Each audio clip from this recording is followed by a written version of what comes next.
blazing continent, Serial 2. There were other Americans who fought for the great humane principles. In 1936, I filmed them with the Lincoln Battalion near Madrid. They fought against fascism for lofty principles. It was there that I filmed Hemingway, who said several years later that the Lincoln Battalion had held the Jarama Hills for 4.5 months, and the first Americans who had fallen there have long ago become part of Spanish soil. He said that those who became a worthy part of it, and who is more worthy than a soldier who has given his life for Spain, have won immortality.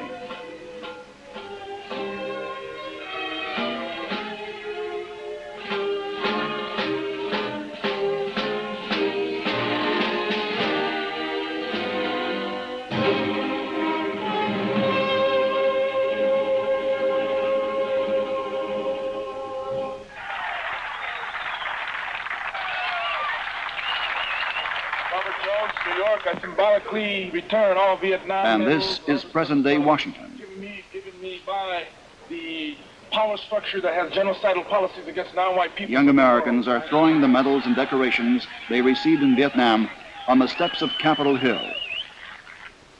Who knows what they received the medals for? Medals that are now gnawing at their conscience. And who knows what made them see the light? Apparently, no one will again compel these men to kill defenseless civilians. This is something we would like to believe in. First Marines, power to the people. Purple Hearts Distinguished Service Cross. The United States is a highly developed country. It even has a conveyor line system for training aggressors. Here is one such conveyor line, Fort Gulick in the Panama Canal Zone. This is the secret training base of the 8th U.S. Special Forces Group.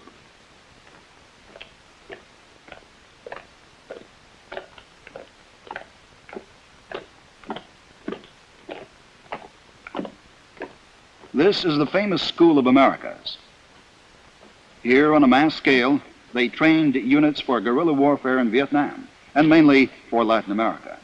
This is where they train the conquistadors of the 20th century, and it is done through ideological indoctrination. We are at war. It is a very unique and unusual war. It is a war which has required military tacticians to adopt a new and different mode of operation. Because in the unofficial wars, which today are fermenting in parts of South and Southeast Asia, the Middle East, Africa, and at least 4 countries in our own hemisphere, we must accept the fact that ideas are more important than bullets. The enemy, our enemy in this war, is more than armed and militant international communism. It is social, economic, and political injustice, which is the breeding ground for communism. As long as people are hungry... Yes, the trainees of the School of Americas will have ample opportunity to become convinced how correct these words are. The peoples of Latin America will prove to them that the ideas of the national liberation struggle are stronger than bullets, bombs, and napalm. These are the notorious Green Berets, saboteurs and cutthroats, ready to carry out any assignment of the Central Intelligence Agency in any country.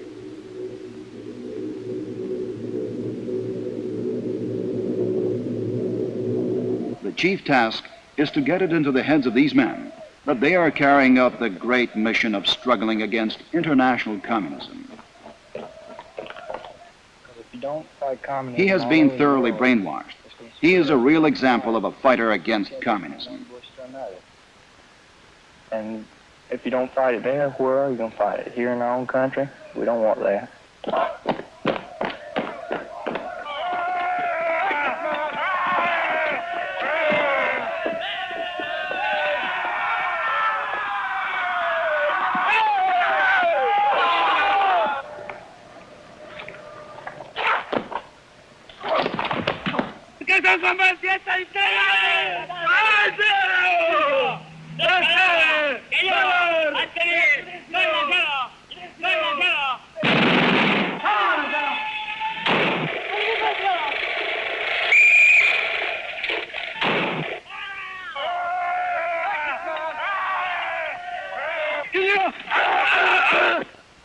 A mock village has been built for training purposes.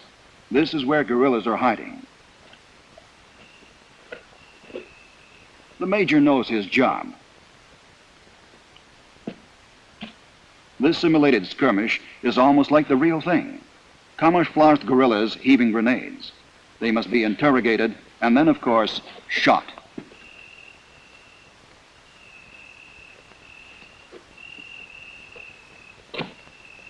British journalists interviewed the commander of the Green Berets, General Edward Flanagan. He spoke vaguely about some kind of special mission of the Special Forces. However, he admitted proudly it was precisely his men who succeeded in tracking down Ernesto Che Guevara. This took place in the mountains of Bolivia. Professional American intelligence men, colonels and majors, were in charge of the operation. They have long ago become accustomed to bossing around in other people's countries. Not many photographs of Che Guevara have survived. Photographs taken in the guerrilla detachment in the mountains of Bolivia. 50,000 pesos reward will be given to anyone who delivers Che Guevara to the authorities, dead or alive. Better alive.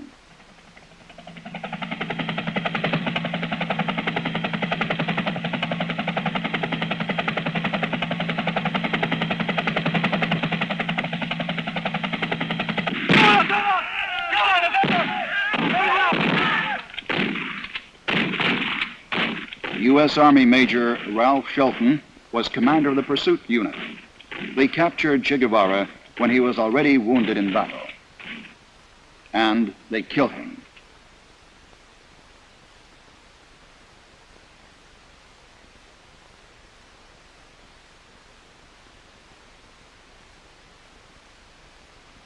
It was with a feeling of profound grief that the communists of the whole world heard the news of the heroic death of Ernesto Che Guevara.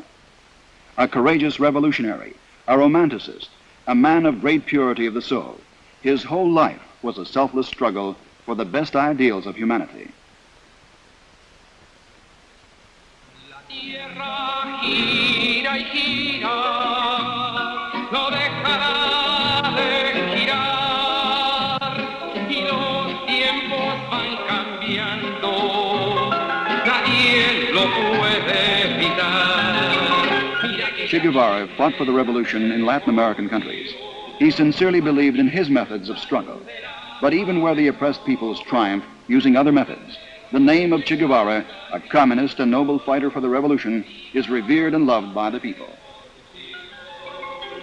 Nos hablan de democracia, de libertad de expresión, los mismos que masacraron al pueblo trabajador.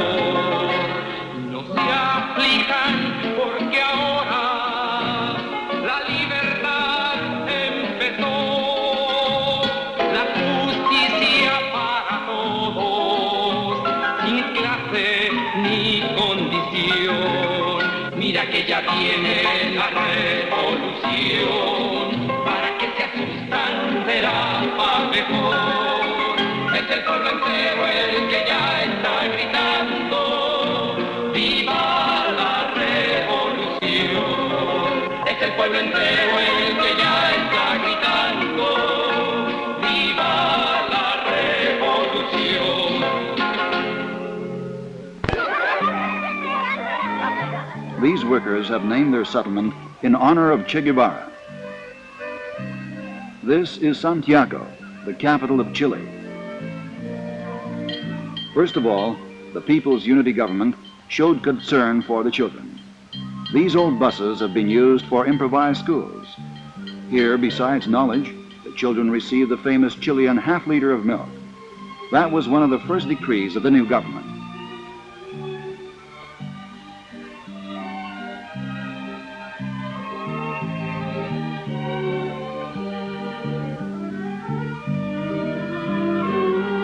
Still, there are very many slums all over the country.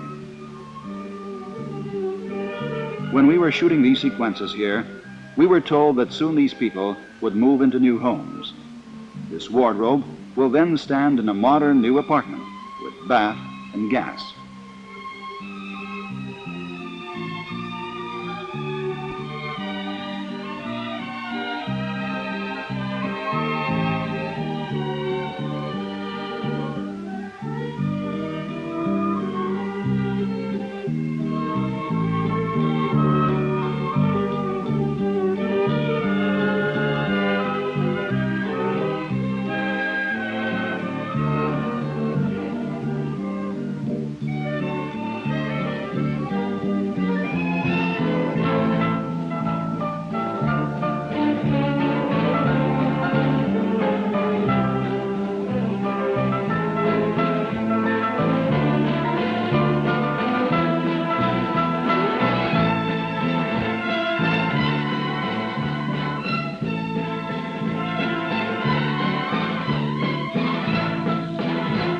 Everybody comes out for a voluntary workday.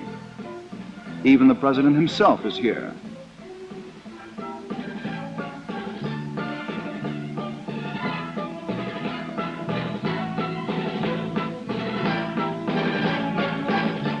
It can't be said that the President of the Republic is a master carpenter, but then Salvador Allende is a physician by profession.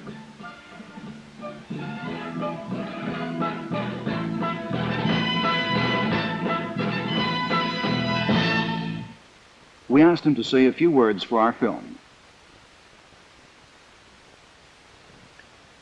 Deseo primeramente expresar que es para mí extraordinariamente grato. First of all, I want to express my profound satisfaction that Soviet cinematographers have come to visit our country. Que tengan una gran preocupación por el futuro. Who are concerned about the future of Chile and Latin America. De allí que piense la importancia que tendrá. This therefore points to the significance of your film, which you have called The Blazing Continent. ¿Cómo veo yo? How do I visualize the future of Chile and Latin America? Aquí en Chile y por primera vez en la historia, los trabajadores. Here in Chile, for the first time in its history, the working people have won a government for themselves through their people's parties, through their class parties, and through the parties of petty and middle bourgeoisie, so as to gain power through this government. A lo largo de América Latina hay una profunda y honda expresión de protesta y de rebelión. Hay que derrotar la violencia que se expresa en la institución. This power must do away with the brutality which still exists in our state system. We must do away with the bitterness which a mother and father experiences whose child has no roof over its head and who is deprived of medical care. We must do away with the bitterness experienced by a man who looks for a job and cannot find it. We must do away with brutality, which is manifest in chronic malnutrition, in the material and spiritual starvation of millions of Latin Americans.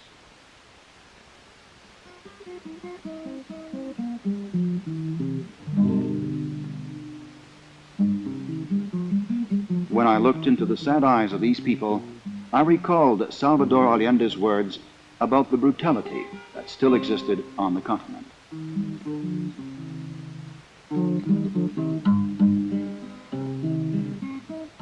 Who are these people? We filmed them in Atacama Desert. They call themselves perqueñeros, prospectors. They live in caves near long deserted mines. They mine copper ore by hand and sell it to small factories.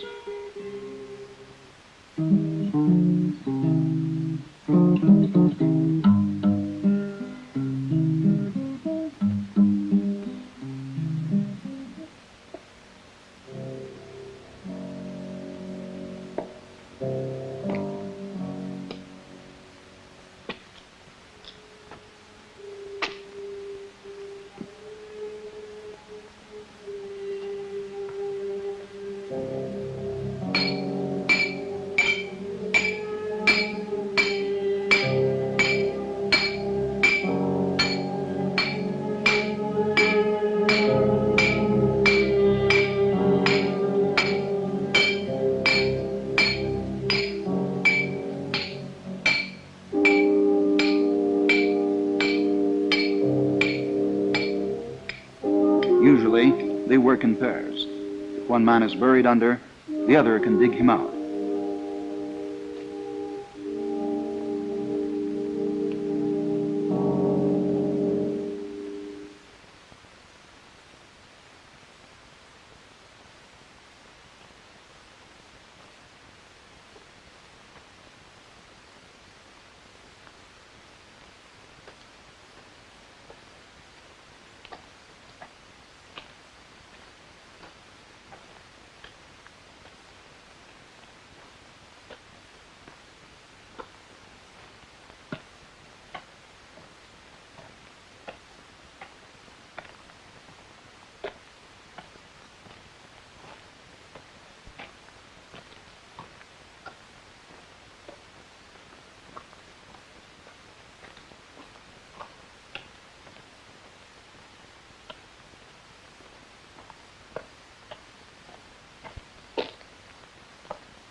In these God-forsaken places, it rains once in 100 years.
And so, day in and day out, day after day, an endless fight for life. There are only a few of them left, lone prospectors of the desert, but they exist and keep on trudging with their heavy loads over the scorched earth like tragic phantoms of the past, miserable outcasts.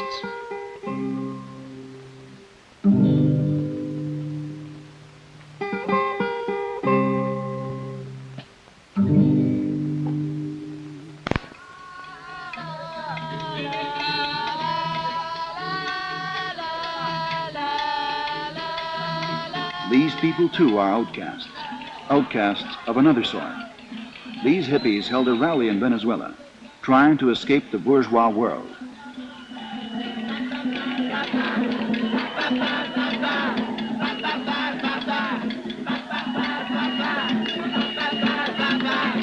This is an ugly and helpless form of protest. All their mottos vanish with the acrid smoke of pot.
I love you, Sam.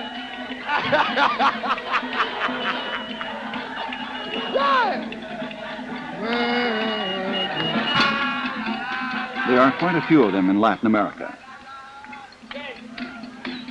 Some of them become tramps and criminals. Others perhaps give serious thought to their future.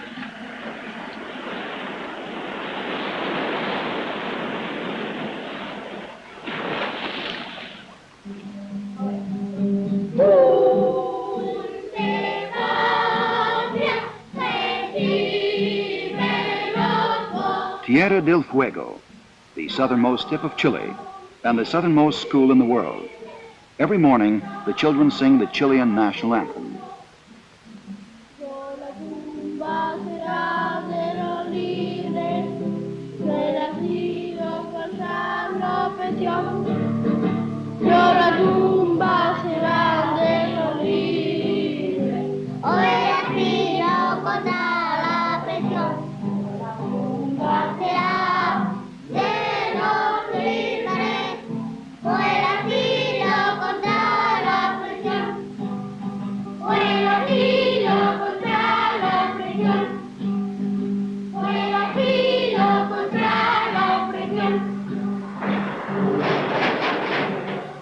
Fathers are oil workers.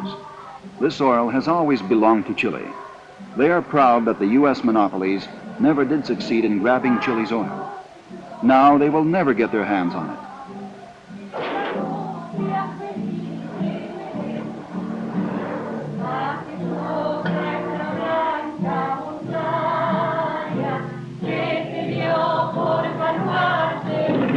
Here, we met brave people with plenty of endurance and stamina, people who are accustomed to grappling with the elements, whale hunters and seal hunters, engineers, sheep farmers,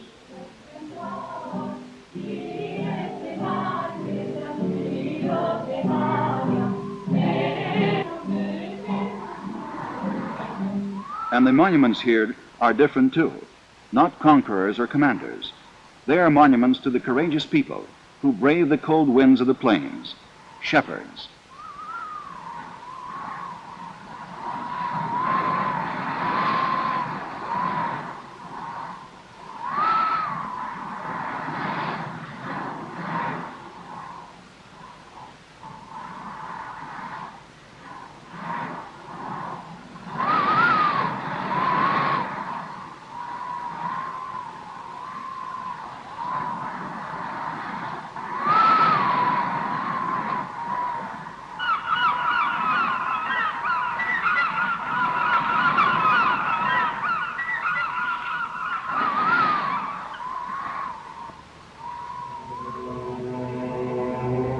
The very edge of the world, Tierra del Fuego.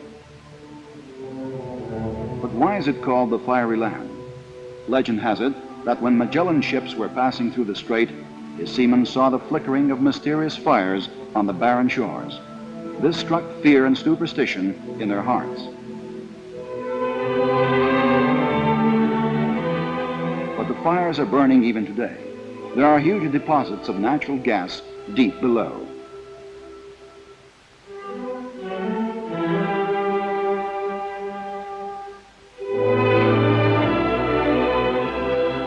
The southernmost post office in the world is to be found in the southernmost settlement in the world, Puerto Williams, which is located right on the edge of the world.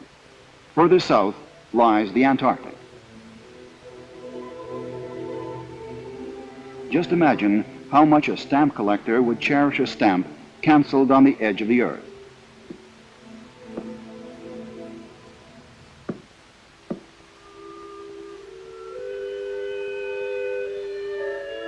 The settlement is without a church, without a priest. There is only the postal agent who performs marriages, registers deaths and births.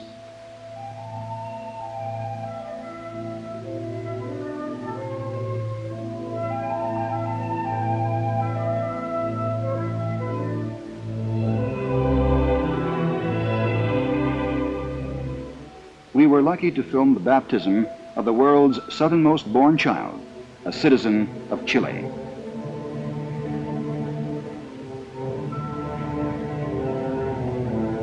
the Strait of Magellan.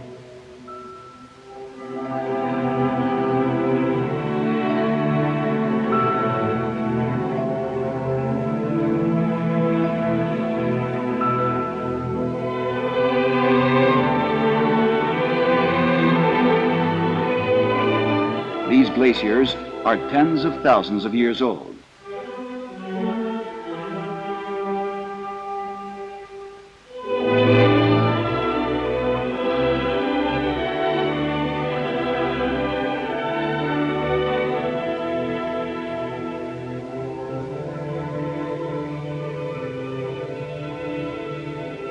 Even if a man had spent his whole life traveling, I still think he would be captured by the beauty of such scenes as this.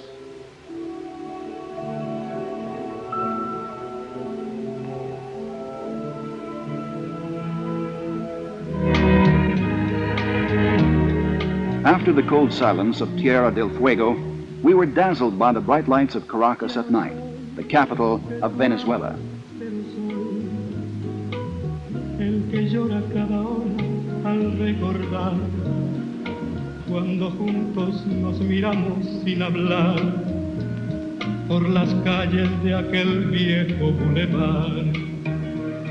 Ya no soy el que tú amas, pero hoy otros labios ya te dan felicidad, mas en mí siempre serás la eternidad, caminando por el viejo bulevar. Chiquilina, chiquilina, el destino es así y te aleja y me deja. Chiquilina, sin tu amor.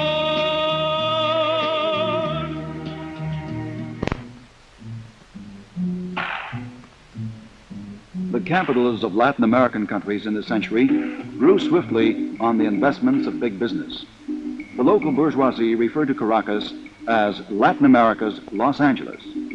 They really wanted to look like their northern neighbor.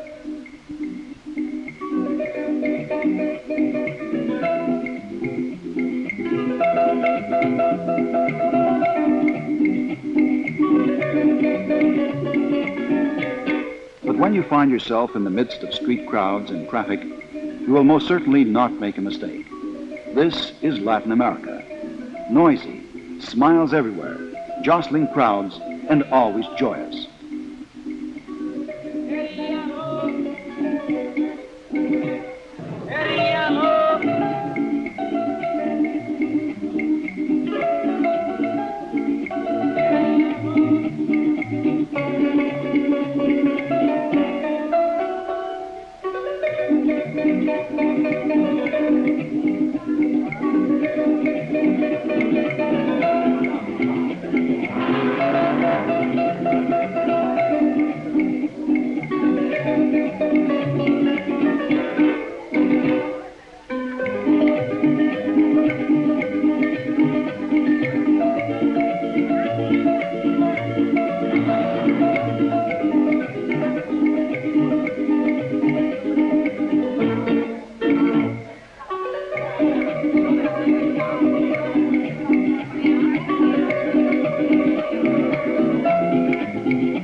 In the quiet streets of Caracas and Lima, you can see the creations of 17th century architects. They bring to mind the period of rule by the Spanish crown. They seem to carry us to the quiet back streets of Seville and Granada.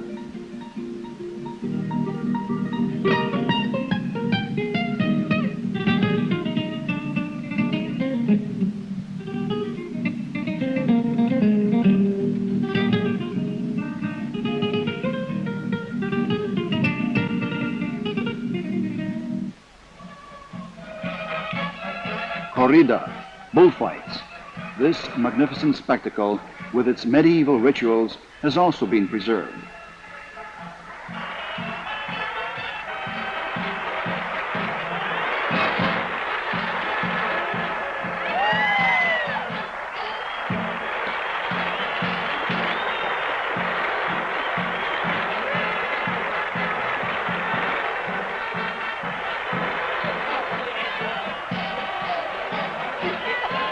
The greatest event of the year was a gala bullfight in Venezuela, featuring one of the greatest toreros of the century, the Spanish torero Luis Miguel Dominguin. He did not fight bulls for several years, but now he is in the arena once again. That was after he divorced film star Lucia Boza. After becoming his wife, she left the screen, and he quit bullfights. Having parted with Miguel, Lucia returned to the movies, and Dominguin once again picked up his sword.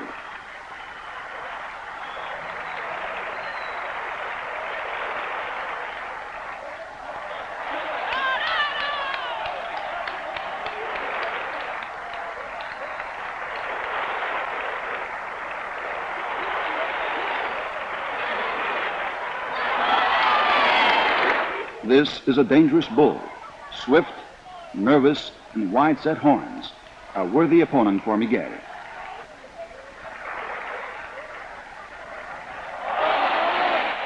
The first stage of the fight is to tease the bull and play with him. The torero does not participate in this. He studies the behavior of the beast.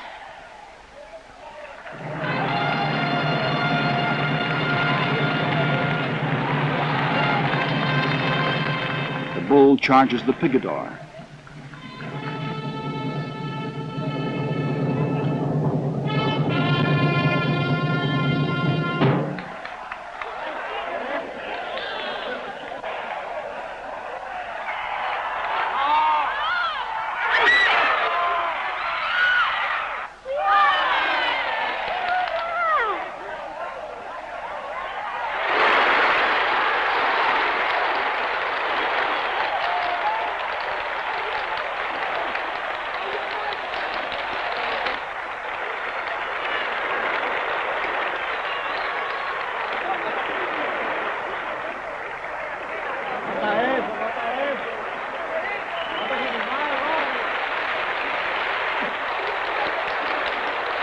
And then the matador steps into battle.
could have ended in tragedy.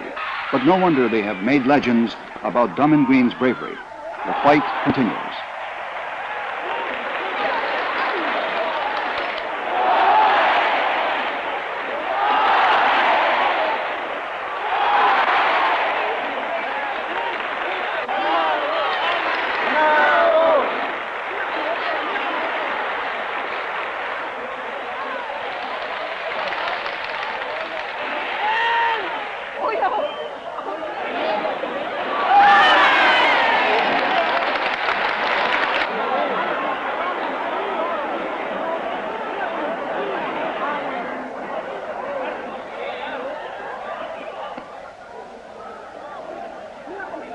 The last lunge, the coup de grace. The sword went in right up to the hilt. The bull does not yet know he is dying, but the torero is counting off the last seconds of his life.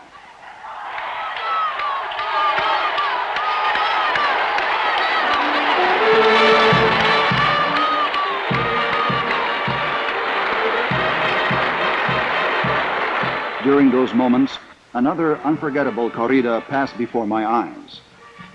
Barcelona in August of 1936, the first month of the Civil War in Spain.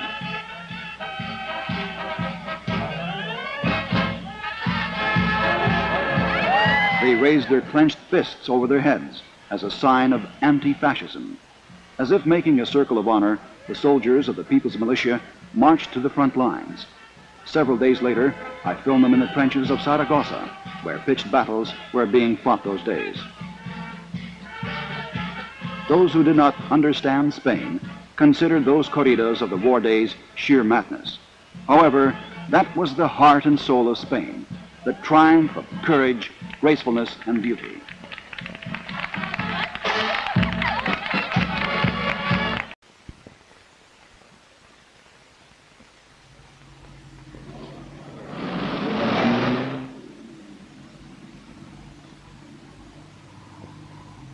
We headed to the north of the continent. Of course, we couldn't journey to all the countries of Latin America. But wherever we did shoot films, we tried to portray the present-day features of the continent, its struggle, its wounds, its hopes.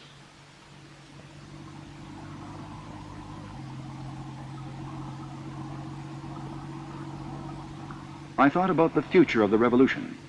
Who knows when and where the enemy will strike a retaliating blow in order to retain power over millions of men, women, and children.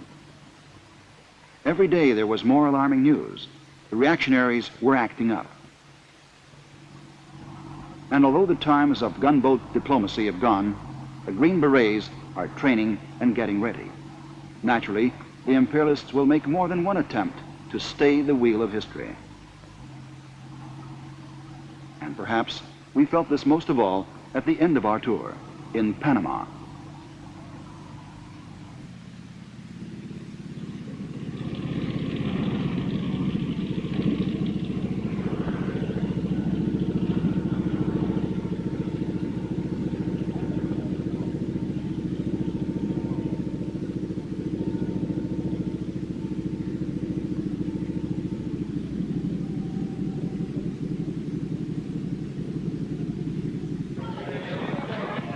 Our first encounter with General Omar Torrijos, the head of Panama's government, took place at a farm cooperative.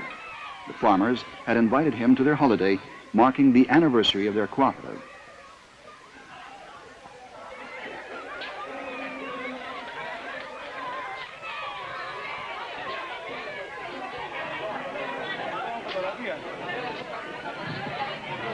We thought we would hear a speech by the leader of the country. But there was no ceremonial meeting as we understood it. It was simply a heart-to-heart talk about the farmers' work. En estos días aquí nos estaban vendiendo creo que 200 reses, vacas de leche en Costa Rica a buen precio. How much will it cost to buy pedigree cattle from Costa Rica?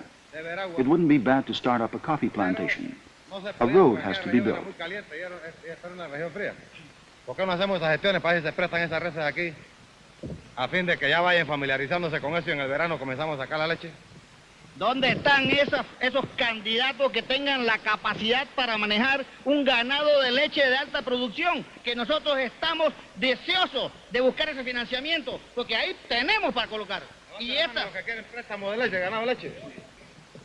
Entonces, aquí está, ya tenemos un lugar a donde pueden ir. No tienen que viajar 10 horas para llegar allá. Y... Esquivelito, ¿sabe dónde están las vacas? ¿Dónde están las vacas, Esquivelito?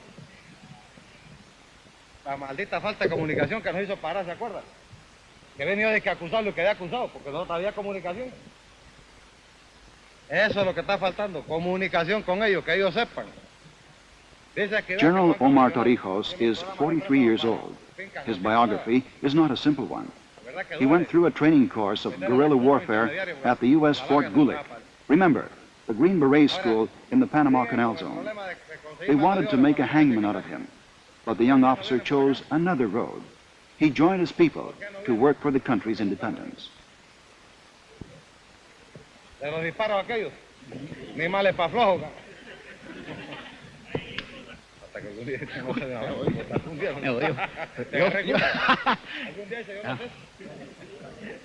Sí, no era sujeto a crédito. Para comprar un colchón que me estaba $60 y tuve que seguir durmiendo en tabla. Si me vas a poner un gerente de eso así, como el que me negó el colchón a mí, mejor le llevas al edificio. ¿No es así?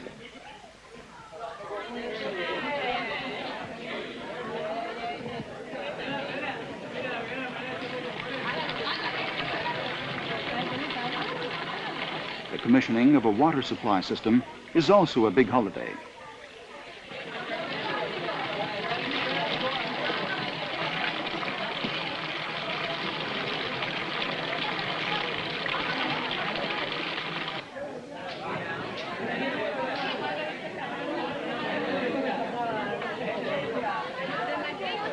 When he came to power, Omar Torrijos began to carry out a broad agrarian reform.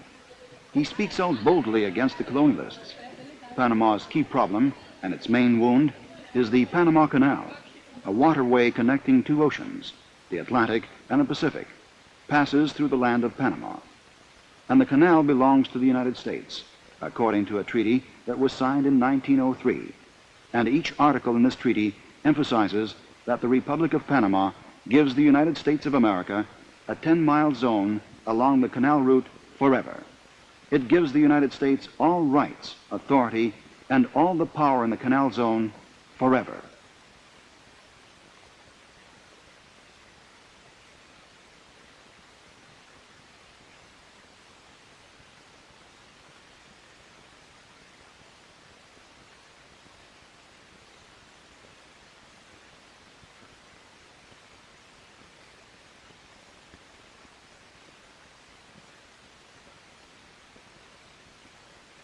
The United States has the right at any time and on its own will to employ its armed forces and to build fortresses to protect the canal, railroads, and other installations forever.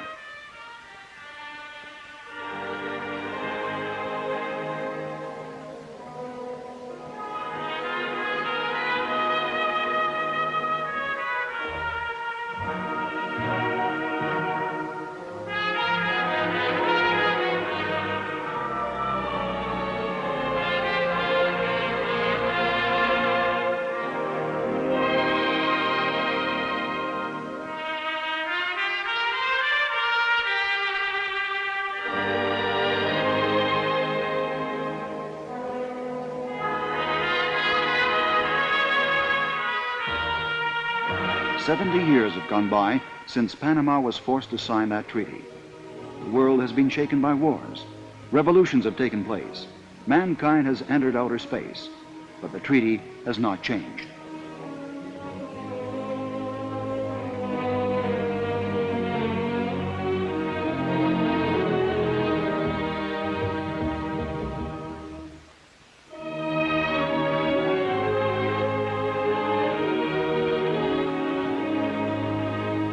There is a deep wound in the heart of every Panamanian forever.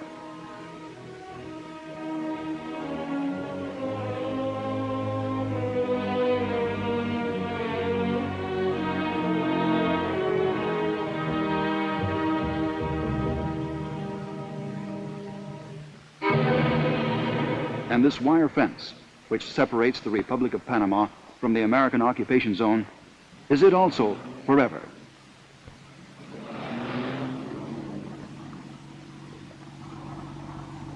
The administration of the Canal Zone allowed the Soviet cameraman to shoot sequences in the Canal Zone and here, where its offices are located.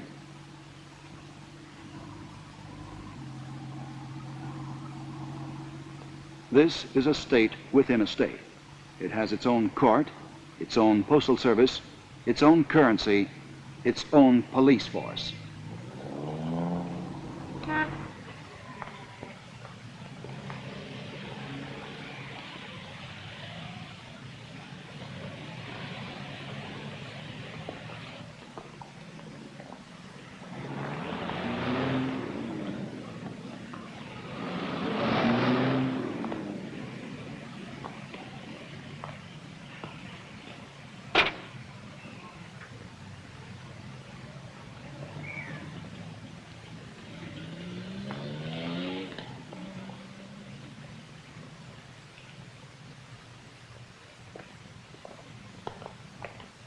Operation of the canal gives the United States more than $100 million a year, but Panama gets only a 100th part of this sum.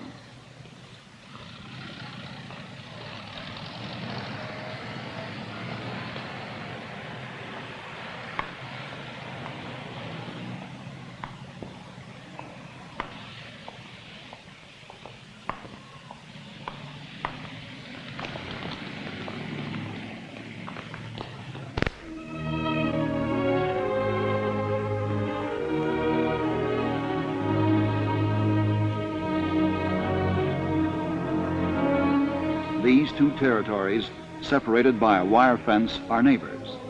Magnificent prosperity and tragic poverty.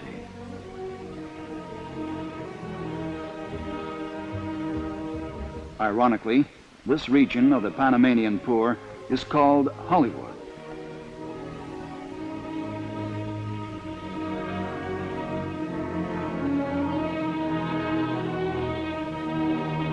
The settlement is built on piles, because in the rainy season, the whole territory turns into an acrid-smelling quagmire.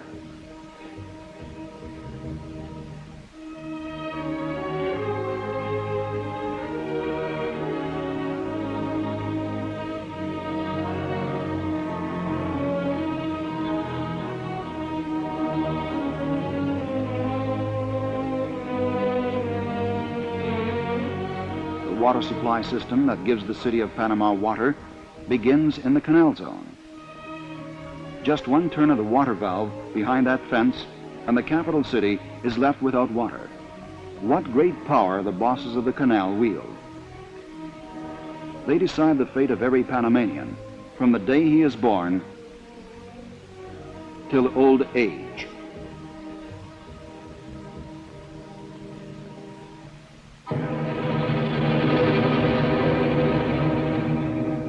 The Canal Zone has its own governor.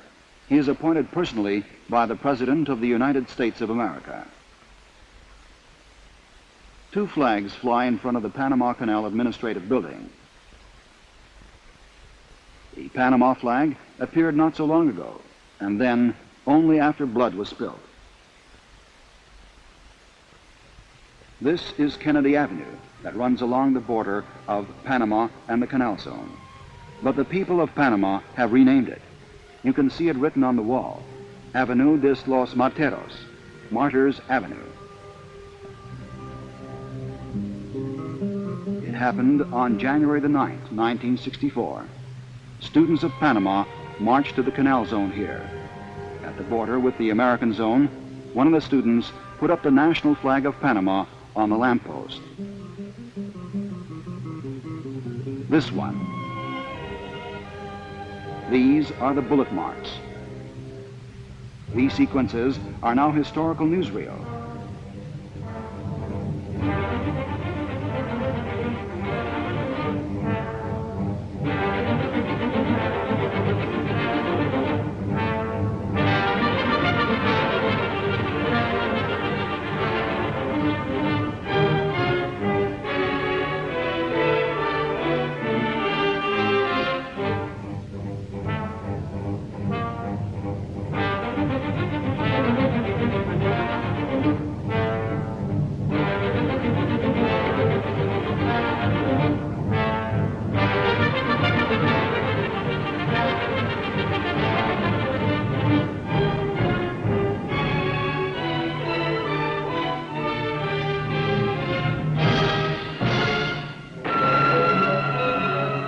American soldiers were firing point blank at defenseless students.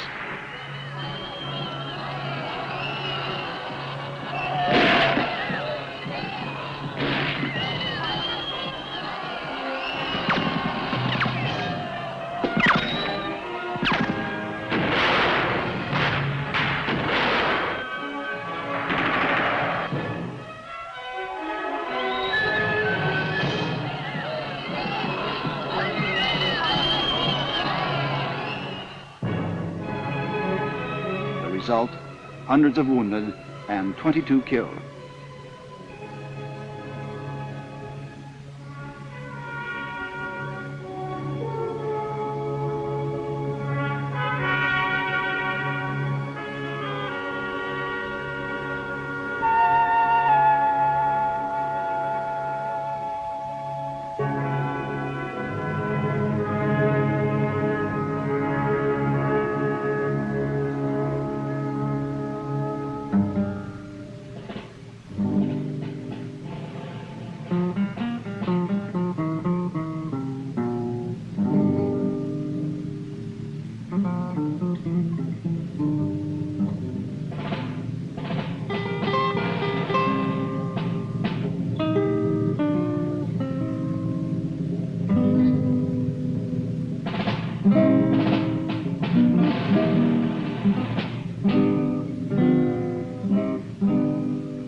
Five minutes of silence throughout the entire country as a token of protest in memory of the heroes who died.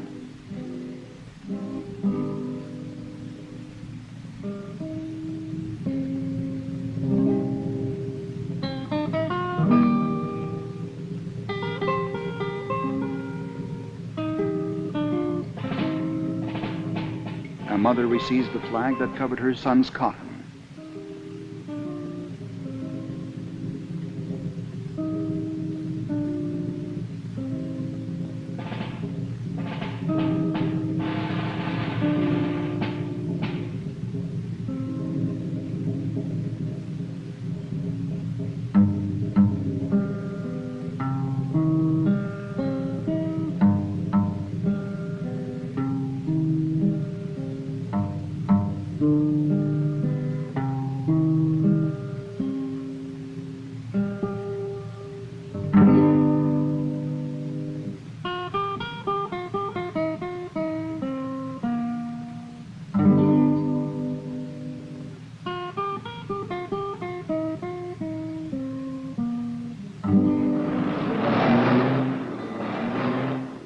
When this fence ceases to exist, the name of the thoroughfare will remain Martyrs Avenue, in all likelihood, forever.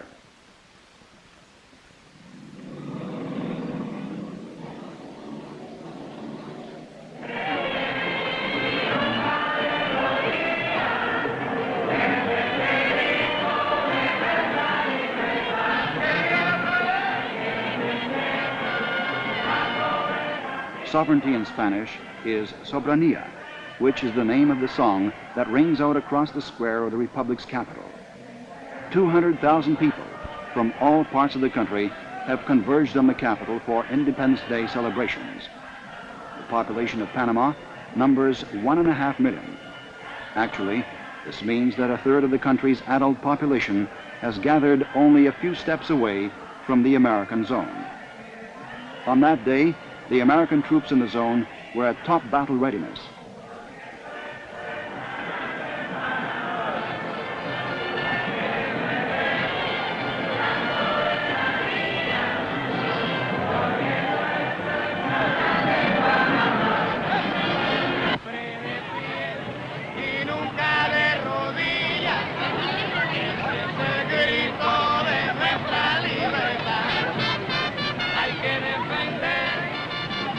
I watched the people dancing in the square and recalled the words spoken to me last night by General Omar Torrijos. If they don't kill me, I'll do everything to give the people of Panama freedom.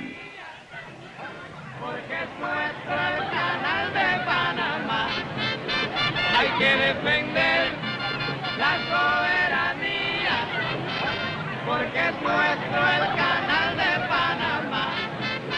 Hay que defender la soberanía, porque es nuestro el canal de Panamá.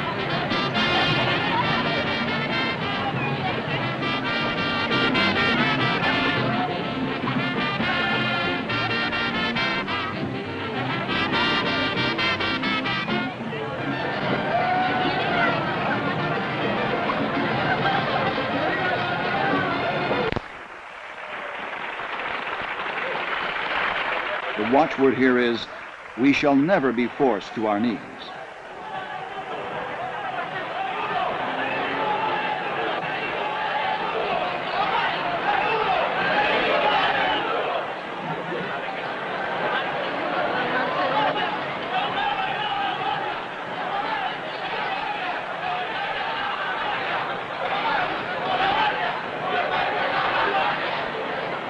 Yo siempre he dicho que no hay pueblo malo. The head of state, Omar Torrijos, declared, I asked the foreign journalists and diplomats here today to tell me, what nation will bear the humiliation of seeing a foreign flag waving right in the very heart of its country? Y aquí lo tienen.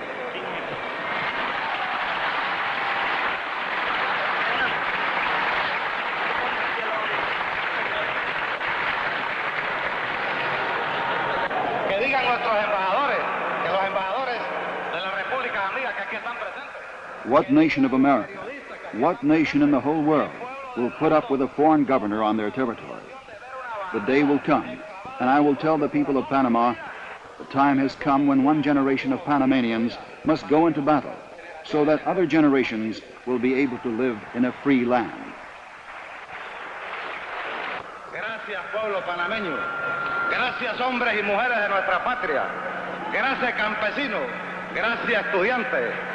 Gracias, pueblo panameño, por este llamado, por este respaldo que le ha dado a tu revolución. Para todos, señores, para ustedes, pueblo panameño. People of Panama, I thank you. Men, women, students and peasants, I thank you.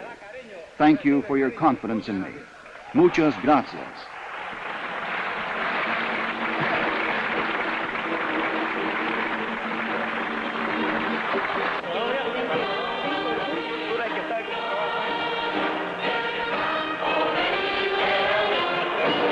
We shall never be forced to our knees. We shall overcome. These are the words that will be passed on from one generation of freedom fighters to another.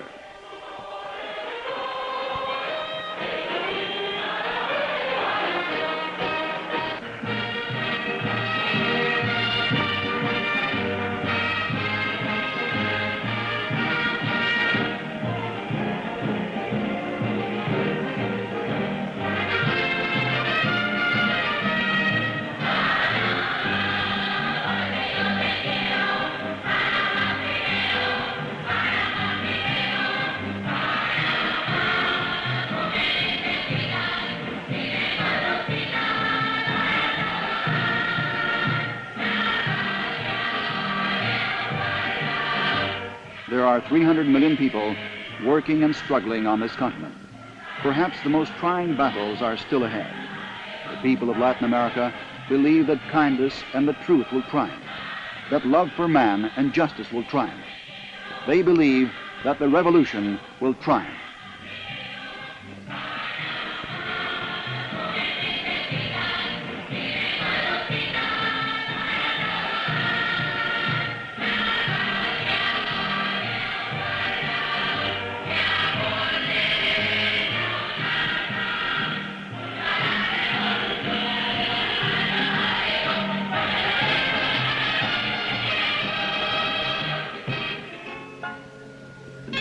This film was made by Roman Karman, Alexander Kochitkov, Viktor Kotov, Dmitry Barshevsky, Olga Trofimova, Alexander Haidt, and others. No dejará de girar y los tiempos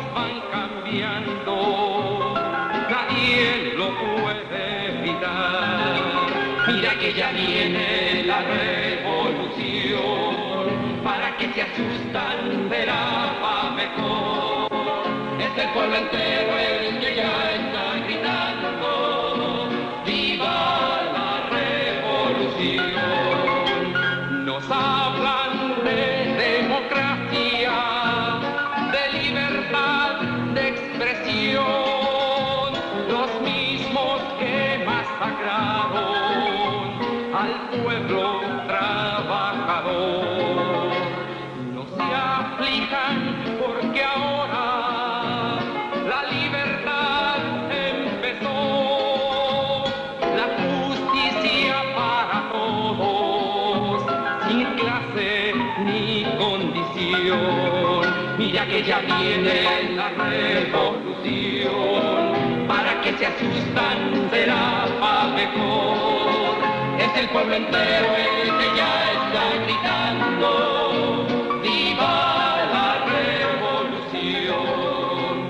Soldado, tú eres el pueblo es tu superior.